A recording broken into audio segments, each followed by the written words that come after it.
This podcast is brought to you by the Clare and Gilbert Valleys Council. Hello and welcome to another episode of the Clare Valley Podcast, providing all the latest council news and events from the local council region. I'm your host, Annabelle Homer. Coming up on this episode, you'll meet Abby Tiller and Melissa Smith, the co-creators of Greater SA. So we have left our jobs and we're taking a leap of faith. We have taken a leap of faith and we're willing to take that sacrifice. We know that starting a new business isn't easy and everybody must start somewhere. These two creative ladies from Balaclava have developed a one-stop shop media platform for all of you to get access to stories from right across regional South Australia. Now you're probably thinking, hang on, but every newspaper, radio and TV station has their own web platforms. Why do we need another one? We'll find out from Mel and Abby later why their latest venture is a little bit different. Also, next year marks 40 years of Clare Gourmet, and it's said to be bigger and better than before with an added twist, all thanks to an injection of council funds. But first, let's get the latest from council headquarters. We're joined by CEO Dr. Helen Macdonald.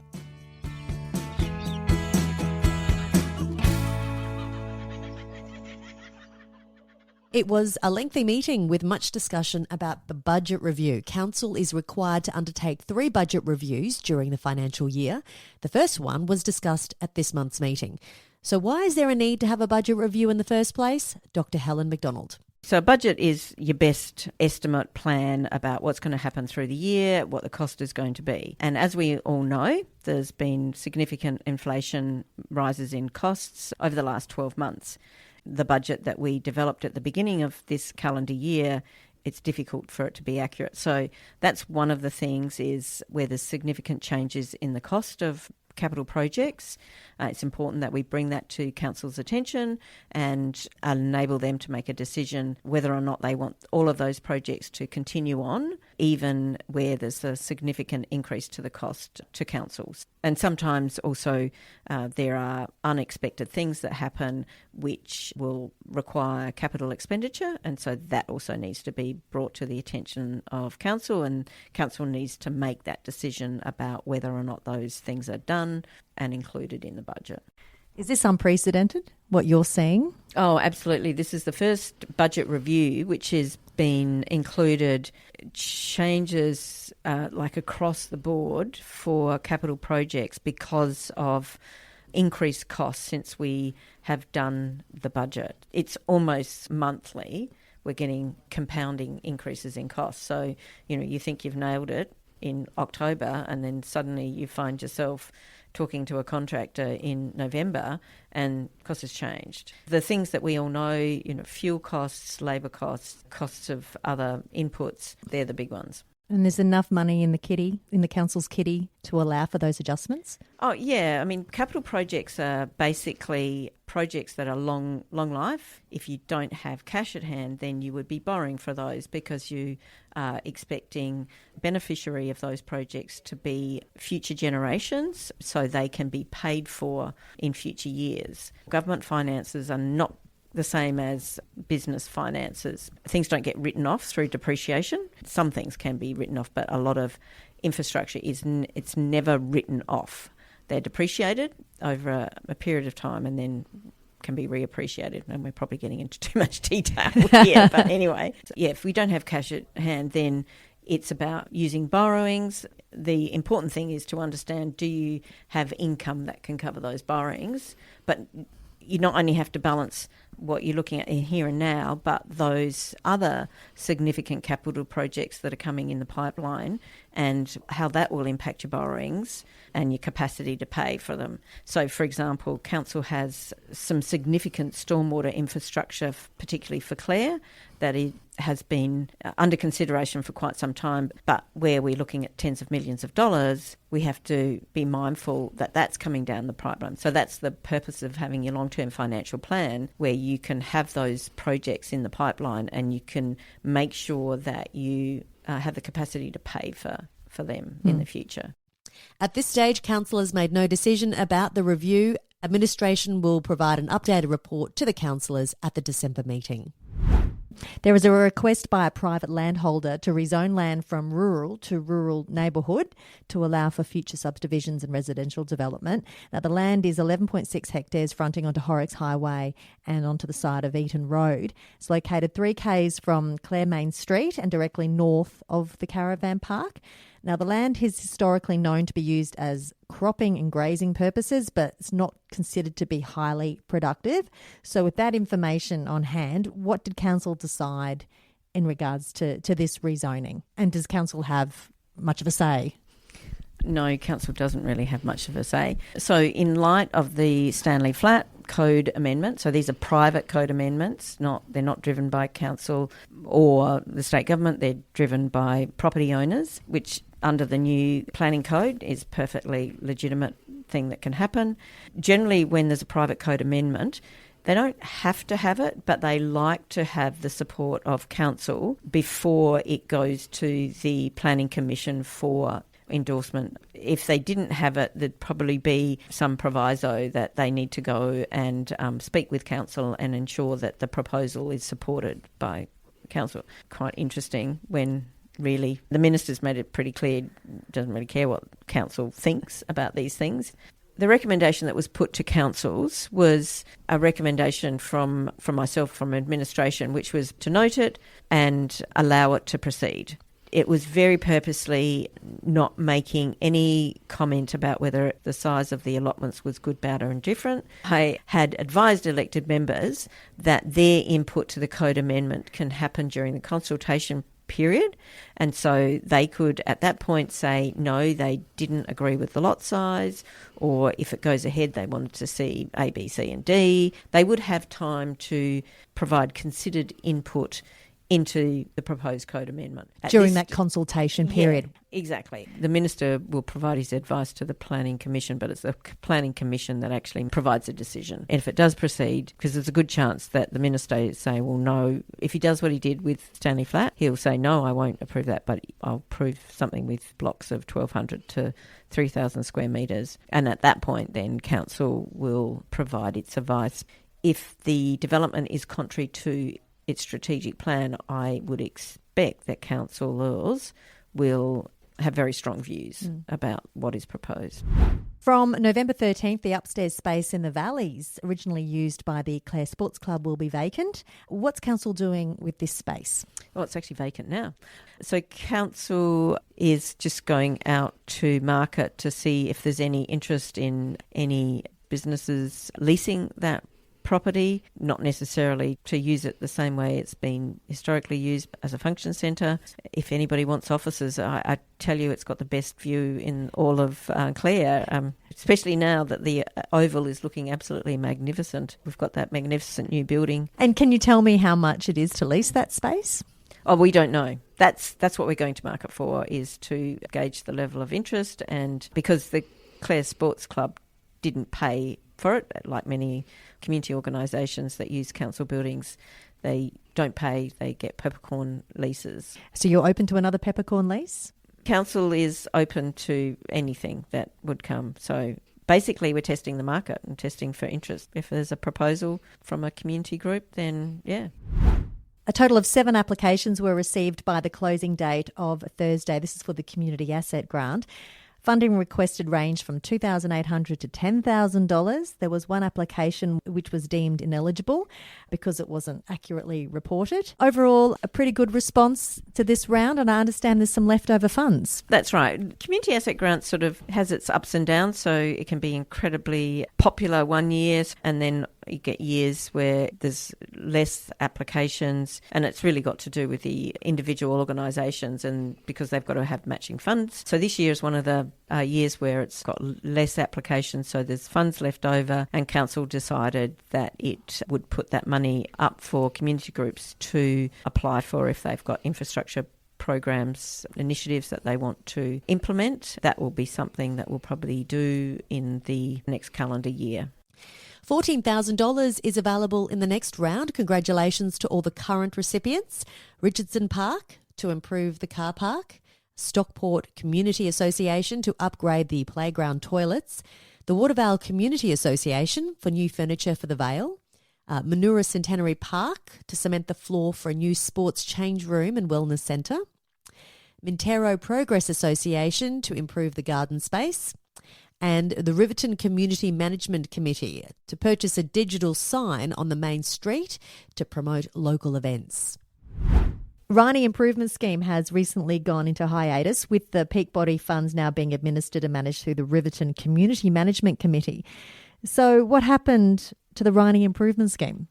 My understanding is basically lack of interest from the community to take on responsibility, I suppose, and participate in that particular peak body rather than trying to flog a dead horse, as it were, because they're so close to Riverton that those people that are interested have joined forces with Riverton for the time being. My understanding is they'll do that for some time and then come back to the Rhynie community to see if there's interest in reigniting the Rhynie Improvement Scheme. Helen, thank you very much again for your time with an update on the latest happenings at Council. I look forward to having another chat with you in a month's time. No, it's not a month because we've only got 3 weeks between now and our next council because the happy holidays mean that we have to bring our council meeting forward. Oh, so gee, I better get organised then, shall I? Yep, no, our little podcast listeners are going to have to do a lot of driving and listening. They're coming thick and fast. Clare Valley Podcast. Clare Valley Podcast. You're listening. Clare Valley Podcast. Clare Valley Podcast.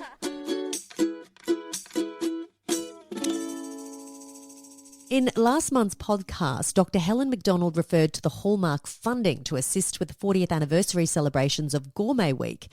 The Clare Valley Wine and Grape Association will receive $20,000 to assist in making the celebrations bigger and better than ever before.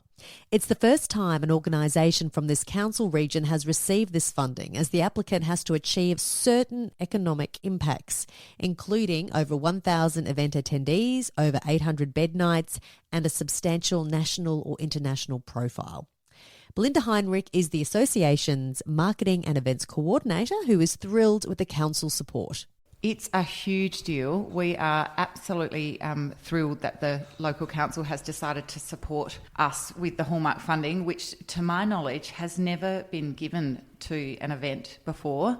I don't know whether that's because nobody's applied for it. There are some pretty large hurdles you have to get over and requirements you have to meet in terms of visitor nights and numbers to the region and dollars spent in the region to qualify to apply for the Hallmark funding, and Gourmet meets all of those requirements. So we put together and spent a long time putting together an application to council. A lot of research and data that went into it from past Gourmet events to qualify all of that information that council required, and a lot of supporting documentation from other partners that were keen to see this funding get up to help support the event in its 40th year. I think it shows that the council is really aware of how important it is to drive visitation to our region, and by supporting us with this additional funding that wasn't part of their budget, and I appreciate it was a huge decision for the councillors to make because it had to go to a council meeting. They had to decide on it, and I understand it was a unanimous yes to support this additional funding. And it just shows that they are aware of how important it is to drive that economic growth to our region by visitation, and Gourmet does that. So 40 years, $20,000, what can you do with that money? That money has excitingly enabled us to build our website capabilities and increase our PR and advertising spend. And in line with that, we have decided to open up the entire event to the entire Clare and Gilbert Valleys Council region. So anybody that has a business in the region can now host an event. So it's not limited to our members at the Clare Valley Wine and Grape Association. So we're really excited to see the entire region come to life and hold numerous events over those 10 days of the 40th celebration of Gourmet. And it can be any type of event, or is it specifically has to do with food and wine? No, it can be any type of event. I mean, it could be floral arranging, CWA scone making, art classes, any type of event, you know, in line with your business or a collaboration between different businesses. We're open to any sort of unique, interesting, fun, exciting idea. We have a handbook that we've put together that will be going out on our channels in the next week or so, which outlines the sort of ethos of Gourmet and we'll give people the guidelines on how to prepare their events, and also an event application portal for all of those events to be submitted to, which will come back to us, and we will look at them all, talk to people about how they can either improve, build on, or, offer some sort of feedback, I guess. So you're not going to reject anyone as such. It's No. just more of a guidance and to make sure that they Absolutely. put on And a also good to make show. sure events aren't doubling up at the same time, because we don't want 5 pizza making classes on the Tuesday night, for example. But I just really want the entire community behind gourmet. We all love it. Everybody in Clare loves gourmet and the food and wine aspect of it. But I really think, there's a lot of untapped creatives already here, and I just want to bring the community together and really have an incredible festival vibe for the 40th celebration. Quickly. And it doesn't cost any businesses anything? No, if you are part of the Clare and Gilbert Valleys Council or a member of our association, it is free. If you're a not-for-profit or a community group, it's free. And all other applications, i.e. Goiter Council, are $125 per event. And is there a maximum number of events that you're after? Is there a cut-off? No, there's no cut-off. So you can put forward as many events as you like, but you do need to do an event application for every single event for your organisation. From what I've heard, visitor numbers are down if you compare to the last couple of years where they were significantly higher, but they're still probably higher than they were pre-COVID. Is that a concern? Is that also something that's on your mind? It absolutely is. My biggest concern is accommodation, and I think that it's a concern for lots of businesses in Clare at the moment, and I think possibly part of the downturn in visitation is because of the lack of accommodation, so it's something that does need to be addressed in the future. Okay, and how are you going to address that during Clare Gourmet Week? It's called collaboration, and at the moment I am in early conversations with a couple of different places to put up glamping tent areas. So that's exciting. A couple of community groups hopefully coming on board with that. Well, Belle, thank you so much for the update. And for anybody who's interested in putting in an event as part of the 40th anniversary of Clare Gourmet, it looks like it's going to be one with a difference. So it'll be exciting to see who puts their hand up and puts their businesses forward. We can't wait, and we're really grateful to the funding from the council. That's Belinda Heinrich. She's the Marketing and Events Coordinator for the Clare Valley Wine and Grape Association. So if you're looking to put on an event, all the details have been advertised in the Plains Producer. It'll also be on the association's social media pages and its website, and the details will also be in my show notes.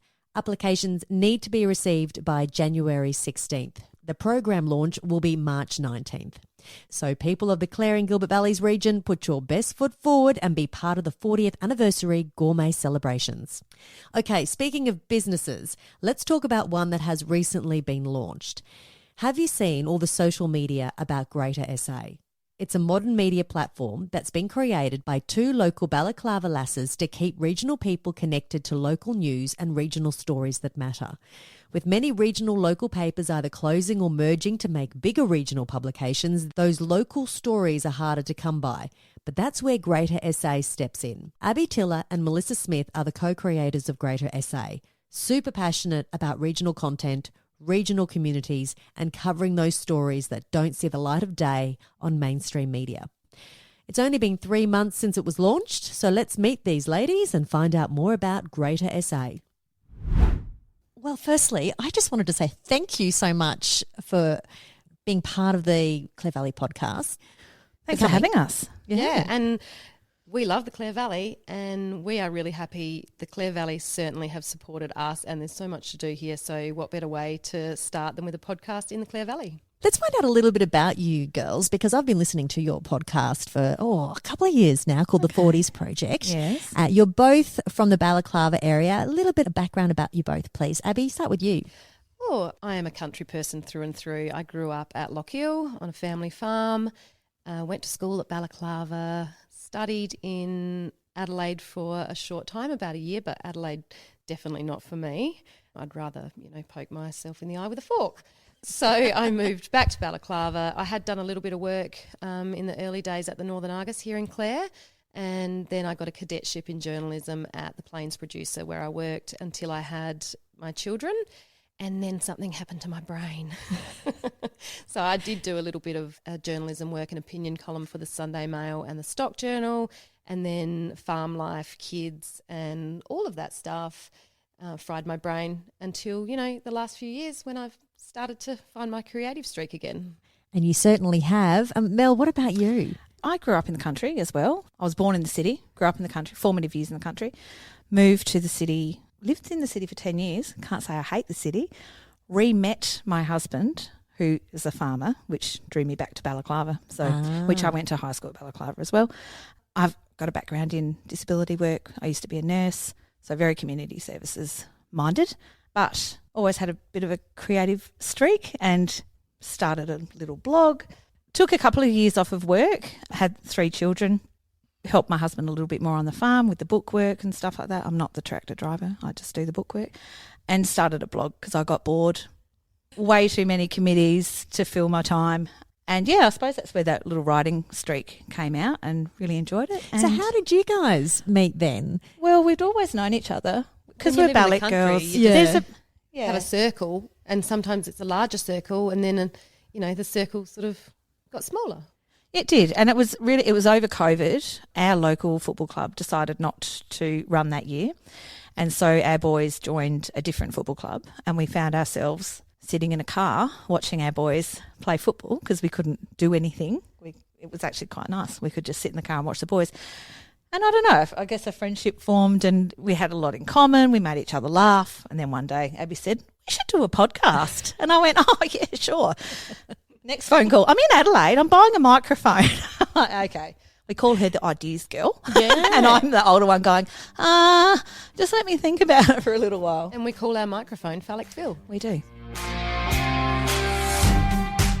You're listening to the 40s Project podcast with no cheesy quotes, no annoying buzzwords or catchphrases. We're just a couple of... So from that moment, when was the first episode released? Was it a week after you ignited that, or you thought about it for a while? It wasn't very long, no. I think I'd just turned 40. Yeah, you were coming 40 when this idea came. And I found a lot of things changed in my world when I turned 40. What better thing to do than to share it and talk about it and be able to have these open conversations. So, it wasn't very long after, Melissa thought I was joking about starting a podcast that we just started doing it. To the embarrassment of our children. It's hilarious. For us, it's more therapy than anything else. It's a good belly fun. laugh. It's Yep. fun. It Yep. gets us talking about things that we get too busy to talk about in day-to-day life. So, Which we would talk about in the car. It was the idea of taking those conversations that we were having in the car at footy and sharing it with other women because we knew that's what other women are talking about. We can't fit them all too. in the car at footy. No, So. that's right. And we did have a man one day, we were down at Virginia, and just before we left the footy, he wound down the window and said, God, I haven't been watching much of the footy, but you girls are funny to listen to. So we're like, well, we're going to take that and run with it. Why do we celebrate people that are good with balls? I don't get it. We put them on a pretty high pedestal, don't we? Well, anyone that's good at any sport. Yeah. Like, dumb, but God, he can jump. Yeah. And we have these competitions where it's like we You celebrate, definitely you have a can jump podcast high. that's a laugh out loud podcast. I do enjoy listening to it, and I take my hat off to you because you've now broadened that because you are now embarking or have embarked for the last 6 months? Is it 6 months? No, not even. 3 months. You're now starting a media platform called Greater SA to try and share regional stories across the state online. Why have you decided to go down this track? You've got your own jobs. Well, you've got a family. You were an SSO, Abby, and you worked with disability. I was in disability sector. Yep, just recently. And now you started off this media platform. How do you do it all? Well, we chucked our jobs in. I actually went back to journalism about 12 months ago. Well, not specifically journalism at the start, but just being back in that industry and working back at the paper. I sort of went, this is where I'm supposed to be. And it was kind of a weird how I got there because I had been looking after a little boy for the previous few years through the school system and at home who has a terminal illness. So I sort of juggle him now, still looking after him at home sometimes. But got back into this creative zone and went, this is for me. Then I took up a job in the city as a journalist, which was great. Solidified that whole writing is for me and I love creativity, but I don't love the city. And just reminded me, because city people, like you can be quite insular to the world around you, and just the pride I have in the country and the knowing of how these country communities work. And I went, you know what?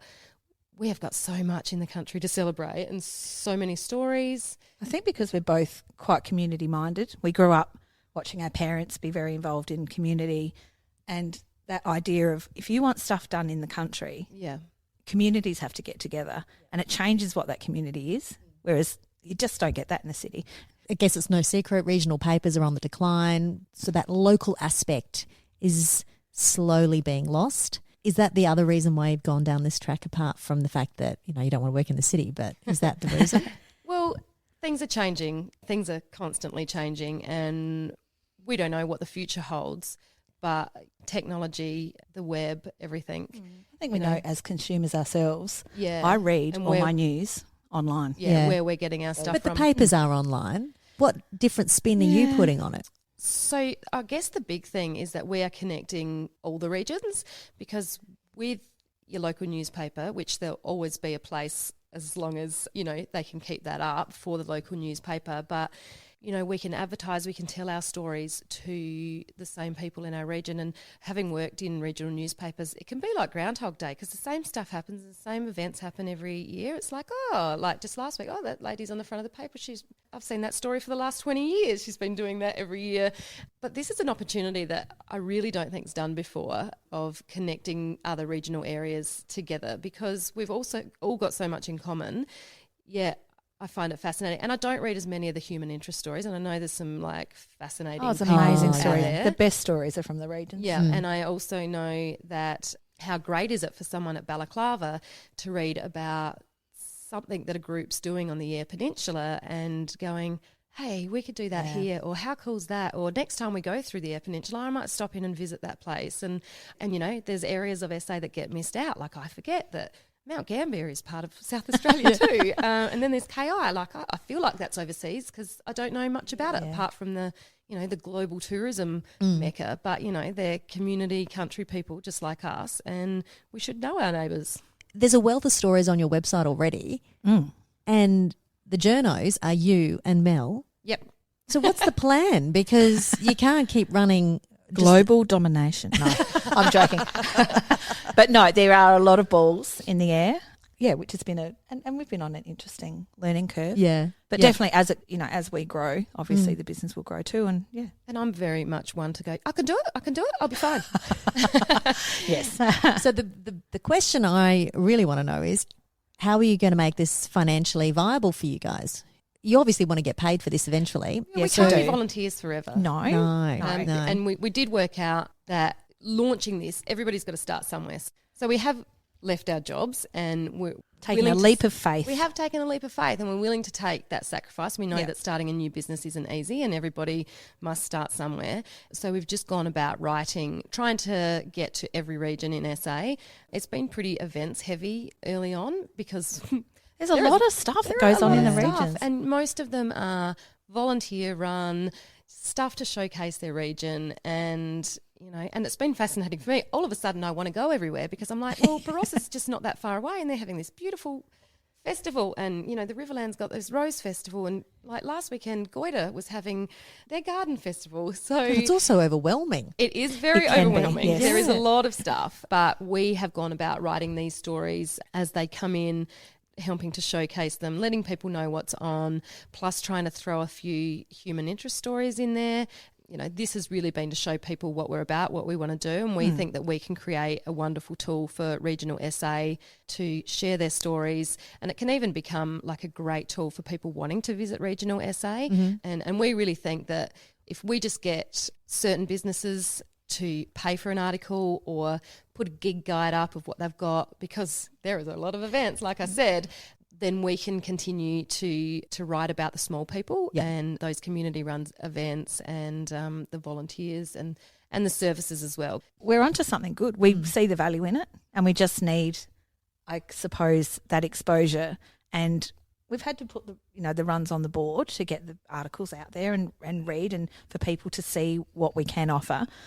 Having someone to do it with. Of course, Melissa and I had sat in that car at football, we'd done the podcast together, and we knew that we were a good fit to be able to work together, and we had the same kind of values. And so when she might be doubting things a little bit, I might be going, no, we'll be fine. This is going to be great. Think about a year's time, and vice versa. So it's just having that person to prop you up, you know. And I'm impressed because there is so many stories on there in 2 months. Yeah, and we've you've got been busy. from all over the state. It's not just in the mid-north. We're it's really everywhere. trying to We bought hit a map. everywhere. We bought a big map. laminated map that's sitting on the wall, and we try and make sure we put little pins in it as to Where have we which been? regions we're hitting. We need actually. There's a little spot right over near Lake Everard on the Eyre Peninsula that we've got to find something over there. That's fantastic. It's like, we're going to go here this week. Yep. Close their eyes, point at the map. What's on the cards over the next month? Oh my God, Christmas markets. We do Christmas find pageants, Christmas. Oh yeah. We want to develop some guides and that covers the whole state. So And markets. I know that if I go everyone and loves a stay market. out of my region on a weekend, it's like, well, Saturday morning, What's on? Sunday morning, I want to go to a market.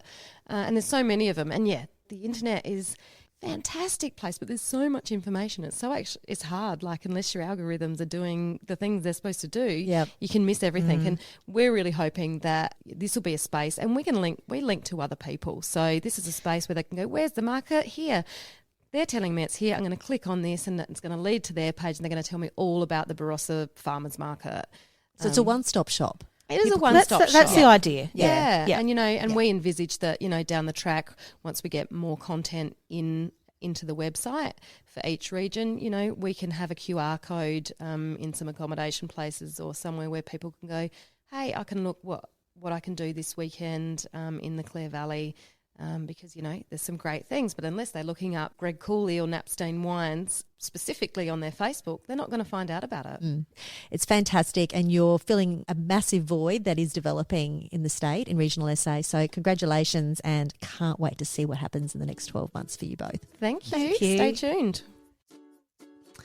That's Melissa Smith and Abby Tiller, co-creators of Greater SA. Hop onto their website, check out their content. And if you have a story that you feel needs to be shared with the rest of the state, get in contact with the girls. greatersa.com.au. That's it for another episode of the Clare Valley Podcast. Check out my show notes for further details on any of the stories or topics that Helen Macdonald brought up in the latest council meeting update. I've attached the minutes as well. I'm Annabelle Homer. I'll catch you in a few weeks' time for another episode before Christmas is upon us. Gee, where has the year gone?